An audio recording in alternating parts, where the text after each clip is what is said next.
Then Islam I D لکھتے ہیں کہ خواب میں اپنے بھائی کو دلہن کے ساتھ دیکھتی ہوں لیکن میرا بھائی پریشان لگ رہا ہے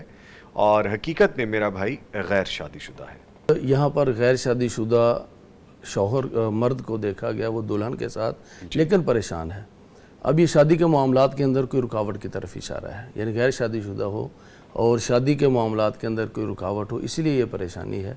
تو بعض دفعہ ایسا ہوتا ہے کہ وہ شادی اکیلے ہی دوسروں کی مشاورت کے بغیر آگے چلنا چاہتے ہیں، وہ نتیجے کے اعتبار سے پریشانی والی ہوتی ہے۔ بعض دفعہ انسان شادی کے معاملات میں جذباتی فیصلے کر لیتا ہے اور اپنے بڑوں کی بات کو اگنور کر دیتا ہے، اور وہ چیزیں جو شریعت کہتی ہے کہ مال، دولت، حسب، نسب، خوبصورتی سب دیکھو، لیکن اصل چیز کیا ہے؟ دینداری۔ تو بعض دفعہ انسان سب چیزیں دیکھ لیتا ہے لیکن دینداری نہیں دیکھتا، تو پھر وہ سب چیزیں تو عارضی ہوتی ہیں، حسن بھی عارضی ہے، دولت بھی